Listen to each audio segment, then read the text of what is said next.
All right. So now wrapping up this chapter on lipids, we're going to look at the roles that these lipids play in our diet and some disease associations from fat consumption.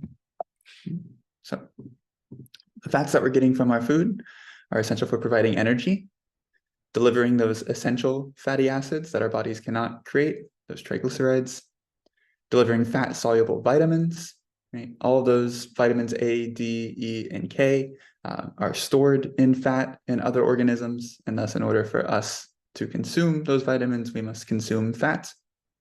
And I guess another point to touch on here, when I'm saying fat in our diet, fat in our food, lipids in our food, I want you to try to change your perception from thinking about just like that white fatty tissue that we see in our meats, and also be considering like the oils that we get from plants, right? Because those are also fat, and those are also carrying these vitamins. In fact, you have a lot of higher concentrations in some oils of these vitamins than you do in just that solid fat. So again, when talking about fat, think about more than just the fat that we see on our meats and from our animal tissue, and also consider oils. So again, fats are great for energy, super energy dense, delivering essential fatty acids like those triglycerides, delivering fat-soluble vitamins, adding flavor and texture to our foods. We have evolutionarily evolved to value fatty foods very highly because that was important for survival in the wild. A fatty food would provide you energy for a long time. And they have a high satiety value. They take a long time to digest. They're super energy dense, so they're taking up space along our gastrointestinal tract and helping us feel full faster. Right. So fat as a source of energy, of course, said this many times now, fat super energy dense, right? The highest energy density of our 3 macronutrients, more than double of any of the others per gram. So fats contain 9 kilocalories per gram. And they are our primary source of energy that our cells and our body will use during rest, low intensity exercise, and then after glycogen has been depleted. So we don't have any access to free glucose. And they're really great for long-term energy storage, right? Because we have a whole tissue type dedicated to just storing fats for us to burn off and consume later.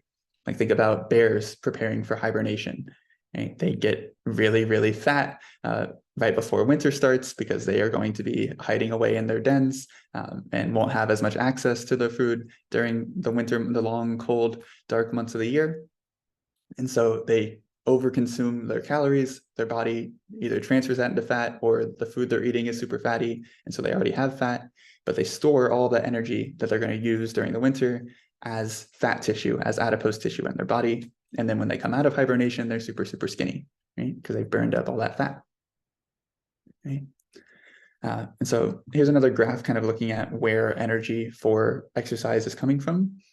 This time, instead of looking at the intensity of exercise, we're now looking at the length of exercise.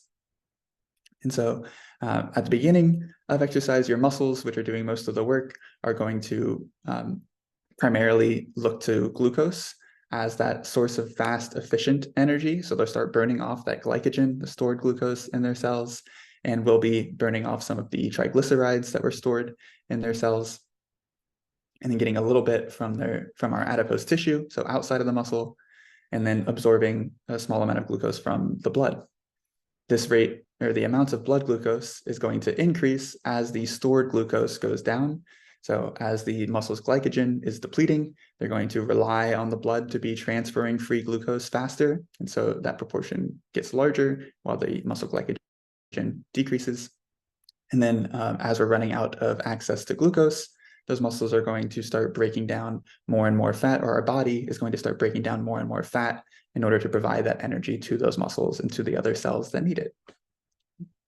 So over time, we're using up what was stored as far as glucose is concerned and transferring more towards fats, or stored long-term energy as exercise continues over time. So now, looking more at our essential fatty acids. So these are fatty acids that cannot be synthesized by our cells. And so we talked about triglycerides, but we also have our omega-3 and omega-4 polyunsaturated fats.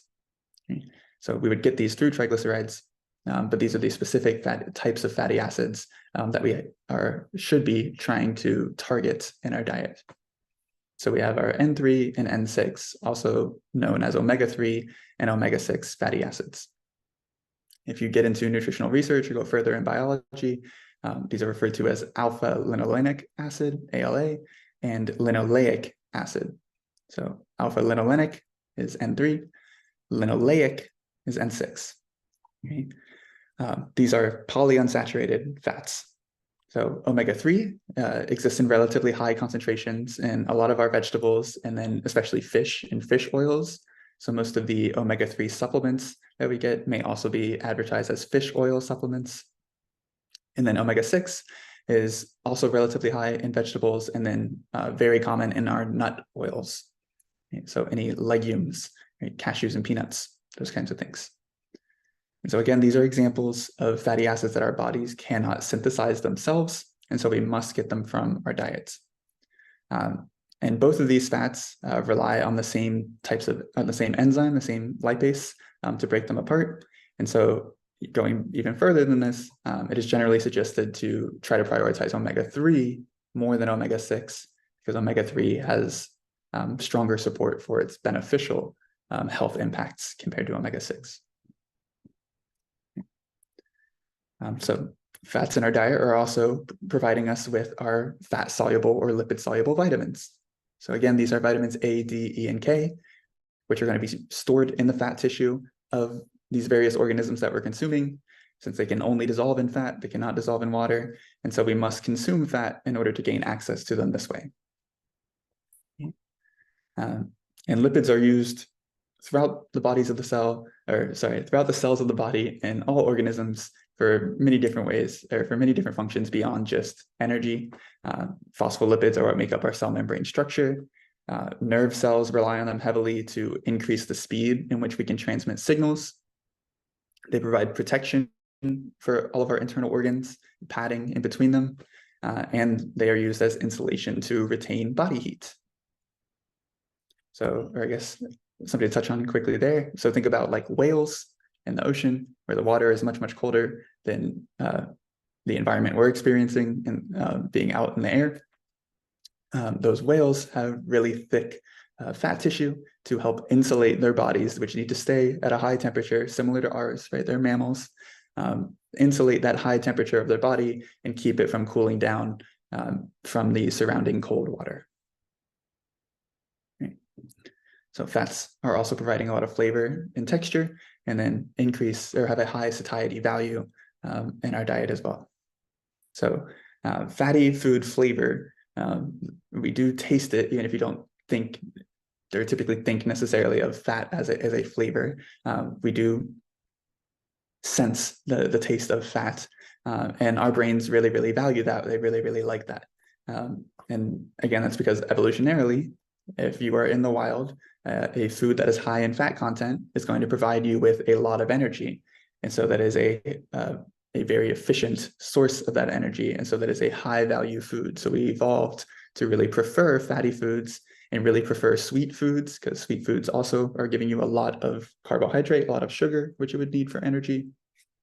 And so we are ingrained genetically to prefer fatty, sweet foods.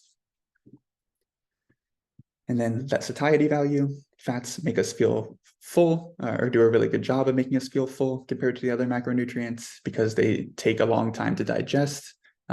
Almost all of the digestion of fats is happening in the small intestine. So they're staying mainly in the form that they were chewed down into and then swallowed, all the way through our esophagus, through our stomach, until they get into the small intestine. So they're taking up a lot of space, and they're very energy dense. So our bodies recognize that as a good amount of sustenance compared to foods that are giving carbohydrates and proteins.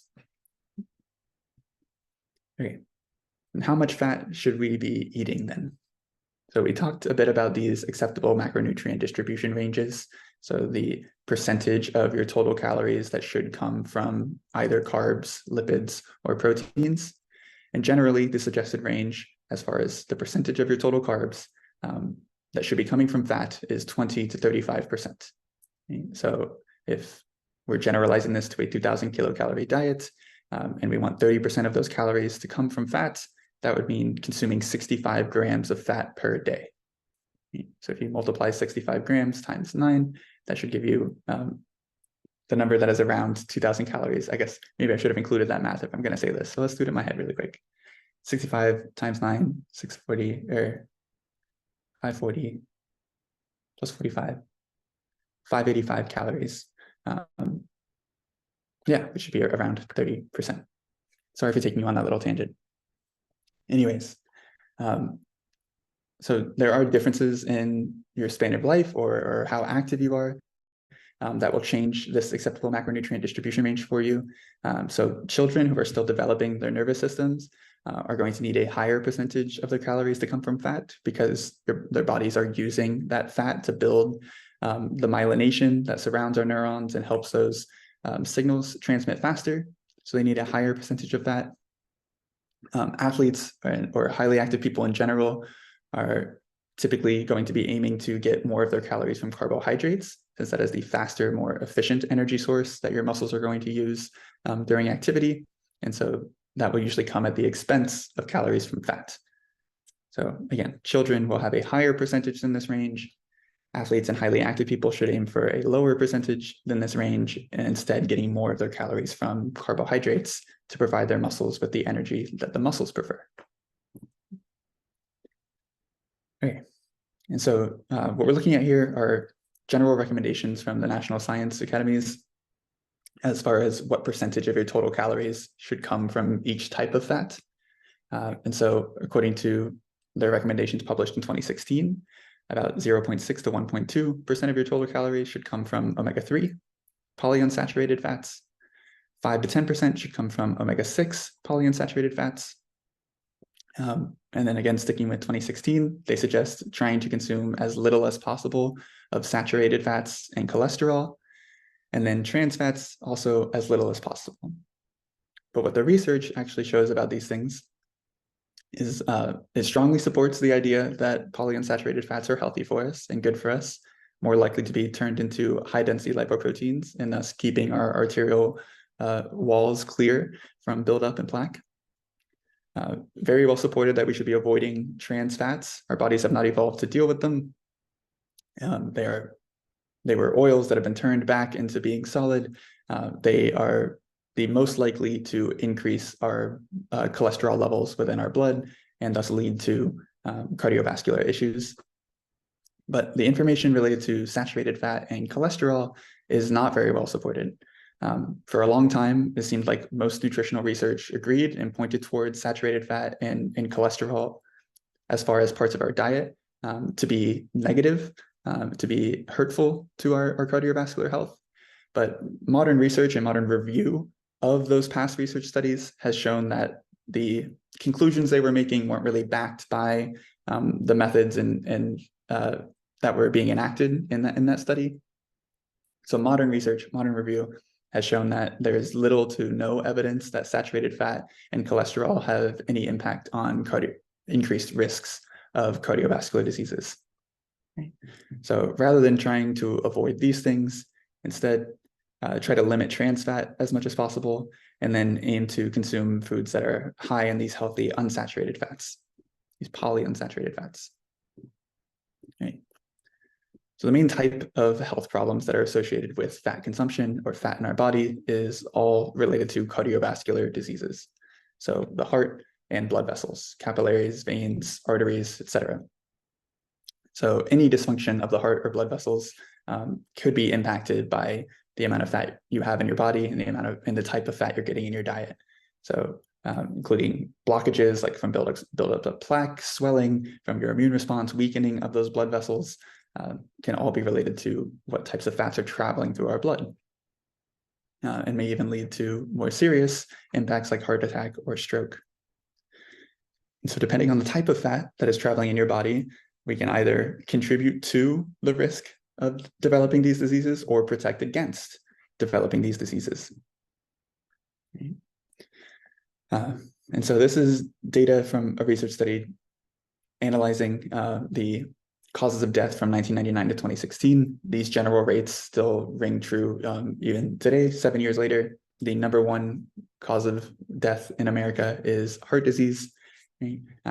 And which is directly related to the fat in our diet, right? These are cardiovascular diseases. And this is the same information, but now spread out by age ranges. And so we can see at young ages, so from age 1 to around 34, right? Heart disease is the 5th or 6th leading cause of death for people in these age ranges, and then starts to spike up very quickly as we get into our 35 years of age and older, right? With overall, looking at all ages together, heart disease being the #1 cause of death in the United States. Okay.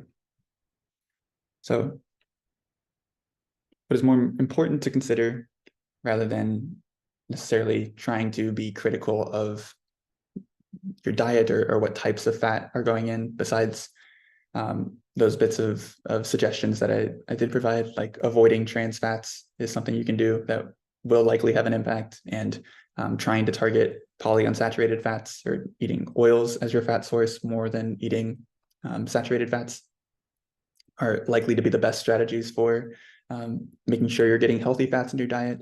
But it is these other factors that have a much larger, more significant impact on your overall risk for heart disease and cerebrovascular disease. So being extremely overweight, extreme inactivity, smoking tobacco, or not necessarily tobacco on its own, but like cigarettes, the highly processed cigarettes, high blood pressure and diabetes are all things that are going to increase your risk for developing cerebrovascular disease or and cardiac arrest, a heart attack. So diets high in saturated fats may decrease the removal of LDLs from the blood.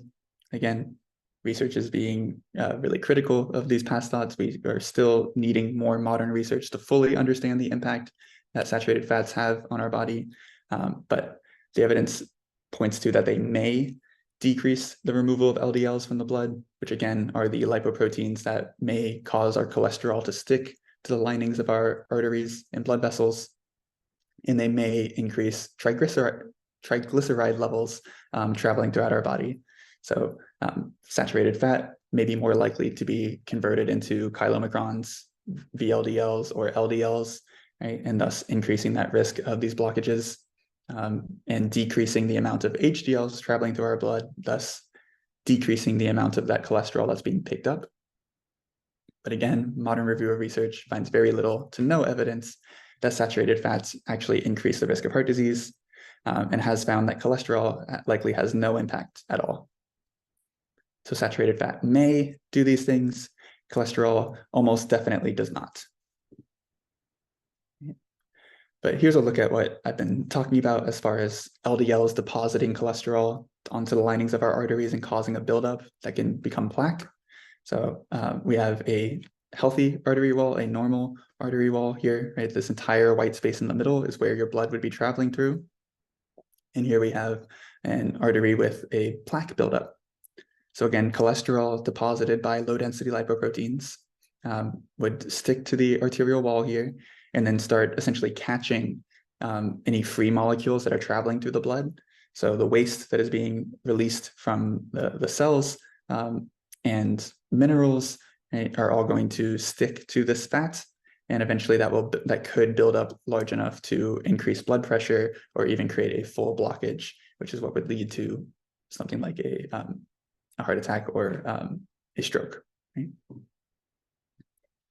Right. So trans fats, again, this research is highly supported, is highly supported. Trans fats do raise blood LDL levels, so do increase the risk of these blockages being formed.